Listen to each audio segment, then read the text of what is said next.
Hei vlog, it's Jana Banana ja tänane video pole vlog, vaid täna filmime hoopis kaua oodatud Q&A, sest teil on nii palju küsimusi tekkinud. Eriti seoses maja ehitamisega, kolimisega, aga ka niisama ma pole päris kaua Q&A'd filminud. Võtsin küsimusi nii YouTube'ist kui ka oma Instagrami stories. Kui sa ei follow meid veel Instagramis, siis kindlasti tee seda. Ma olen seal @teananoob ja kõik mu elu update'id jõuavad esimesena Instagrami storiesse. Igal juhul esimene küsimus on vist kõige pikem küsimus või õigemini sellele tuleb kõige pikem vastus ja ma valisin nimelt selle küsimuse esimeseks, sest mul on selle toel võib-olla lihtsam vastata järgmistele küsimustele, kui te nagu seda infot teate. Küsiti siis, et kuidas leidsite sobiva krundi ja kas tegite maja planeeringu ise või kasutasite arhitekti abi. Krundi leidmises ei saa absoluutselt mind tänada ega süüdistada, see on täielikult minu elukaaslase töö. Tema leidis selle ja mina sain sellest alles nagu hiljem teada. Mu elukaaslane pikalt vaatas juba kinnisvara foorumites sellise pilguga, et kunagi maja ehitada. Ja siis karantiini ajal meil tekkis selline komme, et me võtsime kuskilt süüa ja siis me läksime autoga piirkonda, kus oli mõnus rahulik olla ja siis me nagu sõime seal. Ma tean, see kõlab imelikult, aga see oli nagu meie karantiini aja üks aja veetmisviisidest, kui me ei saa kuskil väga käia. Ja siis me nagu jätkasime seda kommet ja see oli eelmine talv, kui me võtsime jälle kuskilt, ma arvan, mingit Prisma salatit, läksime, sõitsime kuskil krundile, Oliver ütles, et ma tean siin mingit nagu nice'i piirkonda, kus on mõnus rahulik süüa, et nagu lähme sööme seal.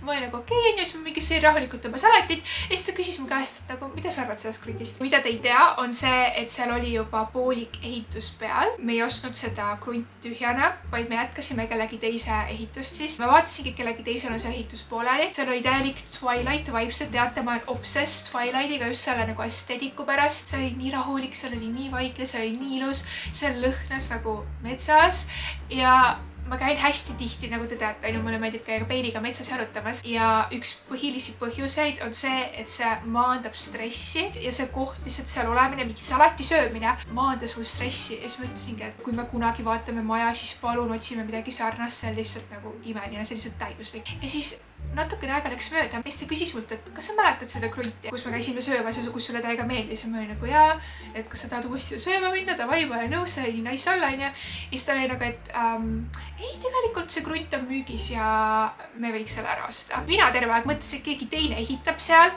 ja lihtsalt talveks nagu jättis ehituse pooleli, aga tegelikkuses see krunt oli müügis. Ja siis hakkas asjaajamine pihta ja talvel me ostsimegi selle krundi ära. See on see, kuidas me selle krundi leidsime. Ja siis maja planeeringu osas, nagu nüüd välja tuli, siis see ehitus oli juba pooleli. Me ei tahtnud seal eriti midagi lammutama hakata ja me üritasime säilitada võimalikult palju seda algset planeeringut. Me pöördusime selle sama projekteerija juurde, kes ka alguses selle projekti tegi. Kuigi me pidime täiesti ümber mõtlema, kuidas sinna tubasid panna. Sinna olid mõeldud nagu hiiglaslikud toad ja palju vähem tubasid ja see pidi üldse hoopis teistsugune nagu mitme korrusega tulema. Me pidime selle kõik ümber mõtlema niimoodi, et me mahutaksime selle sisse, mis sinna oli juba valmis ehitatud, kõik, mida meie vajalikuks peame. Me tegime selle projekti reaalselt, ma arvan, mitukümmend korda ümber, ma ei liialda, täiesti ise arvutis. Ja kui me saime selle niimoodi valmis, et me oleme ise rahul, siis me saatsime selle alles projekteerijale. Aga see projekteerija, no offense, aga ta ei olnud üldse hea projekteerija. Ta oli juba ennem sinna ühe vea teinud, millest me ei teadnud, kui me maja ostsime. Ja siis, kui meil anti ehitusluba välja, me küsiti, et kas meil tuleb välikäimläve, sest meil ei ole mingi kanalisatsiooni sinna märgitud. Ma ei tea, et nagu kõiki asju sa ise ei oska panna, et sa ikkagi eeldad, et projekteerija midagigi teeb, aga kõik, mis ta ise tegi peaaegu, oli halvasti tehtud, pidi ümber tegema. Pikk vastus, aga siit on nüüd lihtsam edasi minna. Kas teil oli plaanis kohe maja osta või oli alguses plaan korterisse ikka kolida? Me elame korteris juba, aga sellel kevadel, mis nüüd ära oli, ma pidin tegelikult kolima ühte korterisse, mis oleks olnud 3 korda suurem kui see korter, sest põhiprobleem siin ongi see, et me ei mahu lihtsalt üldse ära. Aga kuna talvel ennem kevadet, siis tuli see maja uudis, et me hakkame majaga tegelema, siis me otsustasime mitte siiski kolida ja oodata see maja ära. Mis oli või on sinu jaoks peale värvi valimise kõige raskem valik sinu uue kodu juures? Ma arvan, kõige raskem protsess oligi saada need toad paika, millal te ära kolite. Praegu graafiku järgi on september, lausa septembri algus.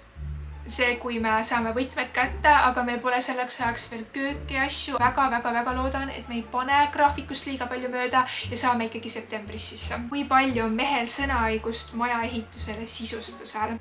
Ma olen saanud hästi palju kriitikat, et mis mõttes ma elan koos mehega ja mul on roosa magamistuba. ma lihtsalt tahaks seda mainida, sest ma olen seda nii palju saanud. Esiteks, see on minu korter ja ma teen, mis ma tahan. Teiseks, see on ilus ja cute ja nagu see, et see roosa on, ei tähenda, et see kohe mehele ei sobiks. Normaalsed mehed ei ole allergilised roosale ega ilusale sisustusele, mis ma peaks mingi seinad mustaks tegema ja mingi suured prügikastid igale poole tooma, et see oleks võimalikult mingi robustne ja mehine või? Kas ilus ja heledad toonid kohe võrdub naiselik? Igal juhul me oleme meie praeguse korteriga, selle sisustusega väga rahul. Tema pani selle tapeedi siia, tema tegi selle toa selliseks roosaks mulle ja sealt edasi minnes meil on küllaltki sarnane maitse. Minu maitse on võib-olla natukene glammim kui tema maitse, aga ta on mees. Teda nii väga ei huvita sellised asjad, olgem ausad. Tal on enda teatud toad, mida ta ise disainib, kujundab, ma andsin täiesti vabad käed, et tee, mis sa tahad, on ju. Et kui need toad on tema jaoks olulisemad kui minu jaoks, nagu näiteks saun, garaaž, tal on enda kontorituba või mis iganes ta sellest teeb, on ju, et tee, mis tahad. Ja siis ülejäänud toad on ilmselgelt minu jaoks olulisemad, nii et seal teen mina enam-vähem, mis ma tahan. Muidugi me räägime kõik läbi, aga seni meie maitsed on nagu väga ühtinud alates sellest, mis põõsad me välja paneme, lõpetades mingi seinavärvide ja diivaniga. Ütleks, meil on võrdselt sõnaõigust, lihtsalt minul on rohkem arvamusi, sest minu jaoks on see olulisem. Võtame paar mitte maja küsimust ka vahele. Vaatasin su pulmavideot ja tekkis küsimus, kas sa tahaksid ise ka abielluda. Ja seda küsimust oli päris mitu korda, päris mitu erinevat versiooni. See pulm, kus ma sellel suvel käisin, oli nii ilus, et ma reaalselt nutsin.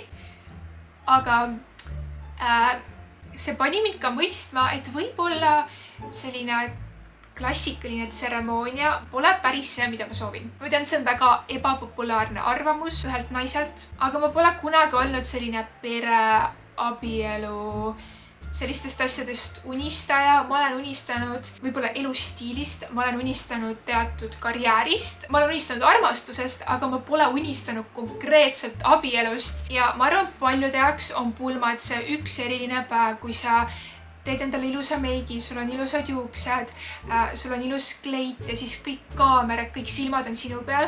Aga minu jaoks kõik see tähelepanu ja kaamerad ja nagu enda valmis sättimine on nii tavaline, see on reaalselt osa mu tööst. Ja mul on selline tunne, et ma nagu ei vaja seda veel ekstra enda pulmapäeval. Mida ma tahan, oleks pulma pildistamine ilusa kleidiga.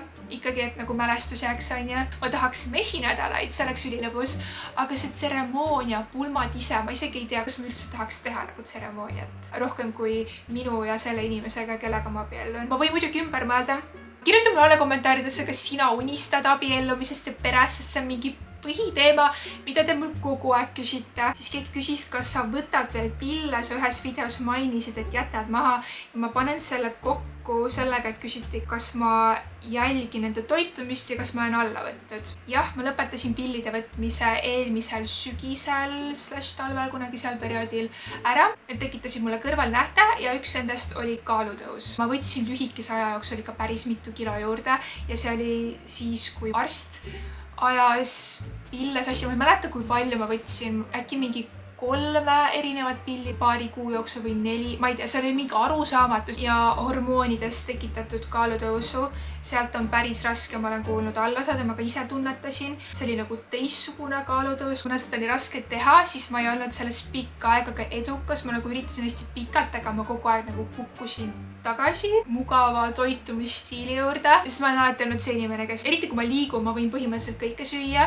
Või kui ma nagu enam-vähem natukenegi tervislikult söön, ma olen nagu heas vormis. Ma kuulsin sellist head quote'i, see oli tegelikult TikTok, aga ta ütles, et inimesed muutuvad ainult siis, kui muutus ise on lihtsam, kui sinna samma kohta kinni jääda. Ja see hittis mind täiega just selle kaalukaotuse koha pealt, sest ma pidingi nagu jõudma sinna punkti, kus ma tõesti tunnen ennast nagu ebamugavalt. Aga ja ma nüüd jälgin toitumist, sest muidu ei saa kaalust alla, ma olen juba päris palju alla saanud. Mul on natukene veel minna, et jõuda sinna punkti, kus ma varem olin. See protsess on üliaeglane mul, sest esiteks ja need on nagu hormonaalsed kilod ja teiseks inimesed, kes on ülekaalus, tahavad alla võtta, neil läheb kergelt, aga kui sa oled juba nagu päris heas vormis ja sa lihtsalt üritad enda jaoks nagu väga heasse vormi saada, siis see on palju-palju raskem. Kui ma olen natukese aja pärast jõudnud sinna punkti, kus ma olen endaga väga rahul, siis kas te tahate, et ma teeksin võib-olla video, kus ma natukene räägin sellest põhjalikumalt ja mul on väga hea meel, et keegi tähele pani, sest et see on raske töö.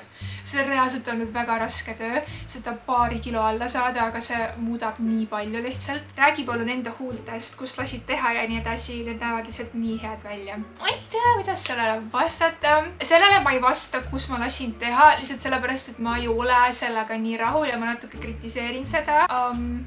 Okei, ma läksin ühe tegija juurde, kus käis ka üks mu tuttav ja ta tööl ei olegi konkreetselt midagi viga, ma olen ka ekspertidelt saanud arvamusi, et nagu kõik on hästi, lihtsalt see on selle inimese käekiri, mis mulle minu näo peal nii palju ei meeldi. Ja ma mõtlesin, et pole hullu, niikuinii mingi 3-4 kuud, siis lähevad ju kõik uuesti juba süstima, et mul on niikuinii alla läinud, et nagu siis ma vaatan, kas ma üldse tahan uuesti või mitte, onju. Ma käisin jaanuaris ja ma pole ühtegi korda rohkem läinud ja need on ikka veel siin.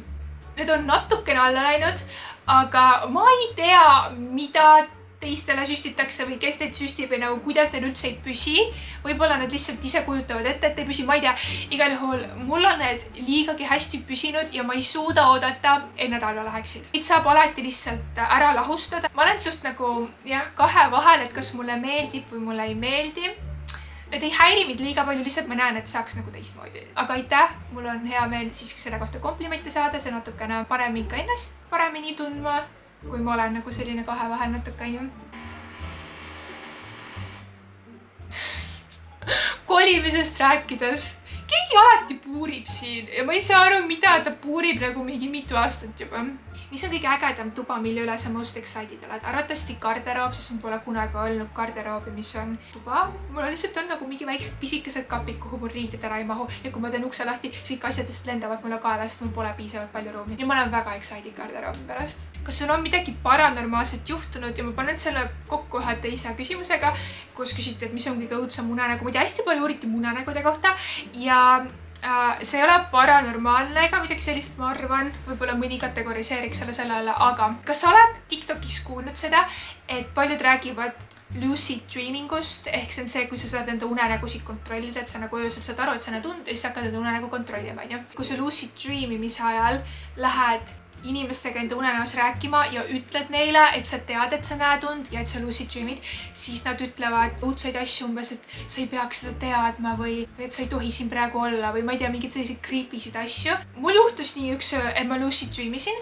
Mul juhtub seda mingi paar korda aastas. Ja siis mulle tuli meelde see TikTok ja ma läksin nagu mingi inimese juurde, ma enam ei mäleta, kes oli ja ütlesin talle, et tean, et ma näen und, kui ma lucid dreamin praegu, ma kontrollin kõike.